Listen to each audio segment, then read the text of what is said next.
So this happened to me. I was looking at the Himalayas from the top of Tirthan Valley. I had not seen pictures or videos of the Himalayas, but all my life, people had really built it up. Friends, textbooks, parents, people I knew, people who hadn't even seen the Himalayas. So in my imagination, the Himalayas had taken on this otherworldly beauty, this invincible, insurmountable force of nature that would bring tears to my eyes. Now back to the present. I'm looking at it, and I know it's beautiful, but at the same time, I felt so much guilt for not finding it more beautiful. I issued more vows and oohs and ahs than was necessary, mostly for the benefit of my friends. I didn't want them to think that I was someone who didn't have an eye for beauty. But more importantly, the belief that I had a great eye for beauty broke. I felt disappointed with myself for not swooning or having genuine tears of joy. Sounds disturbing, right? Especially when you can't really talk about it in the open for fear of people thinking you're shallow in some way. It took a 19th century legendary poet and the Bhagavad Gita to finally explain what had happened to me that day. And it's only when I came across these lines in a poem by William Wordsworth that I fully understood my experience. These are the lines. From a bare ridge, we also first beheld, unveiled the summit of Mont Blanc, and grieved to have a soulless image on the eye that had usurped upon a living thought that never more could be. So, what's he talking about here? Wordsworth went to the Alps in Switzerland where he encountered Mont Blanc, the most beautiful, the most popular mountain in all of Europe, and felt disappointment.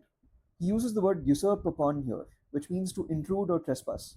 He actually uses that word as if the sight of Mont Blanc, the view, intruded on his imagination of Mont Blanc.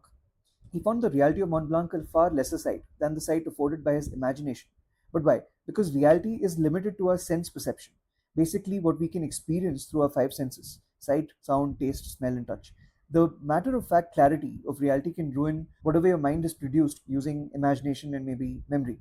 But while that is a disappointment, this little disappointment is part of the engine that keeps you alive, not a personal failing.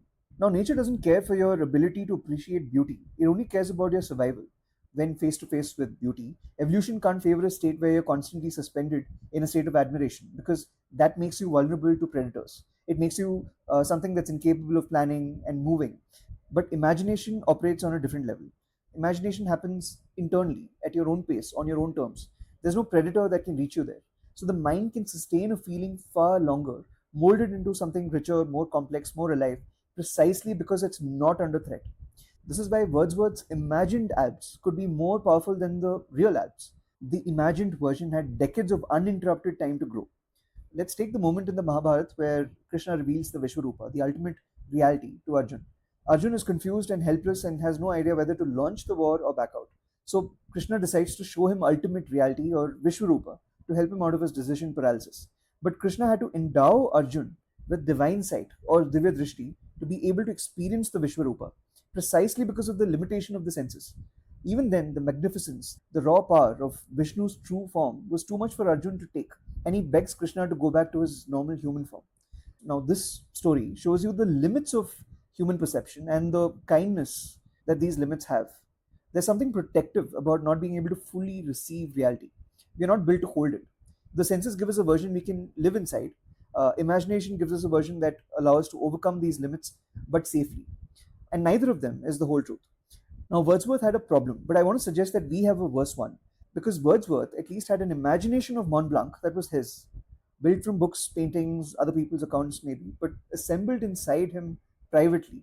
His imagined mountain was alive because it had grown over the years in the dark, undisturbed. We don't have that luxury anymore.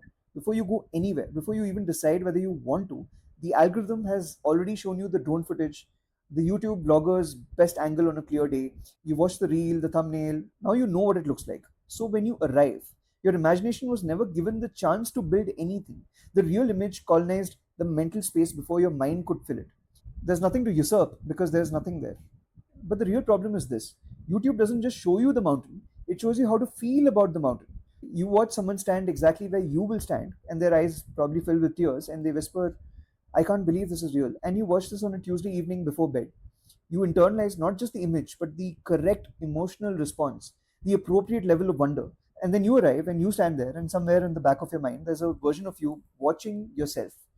You're editing your real reaction to something more appropriate. Wordsworth's disappointment was about reality falling short of his imagination. Ours is different. Ours is about reality falling short of performance, of our performance of wonder somehow being lesser than the vloggers. That's our worry. And that's a lonely place to be. Wordsworth could grieve the loss of his living thought. He knew what had been replaced.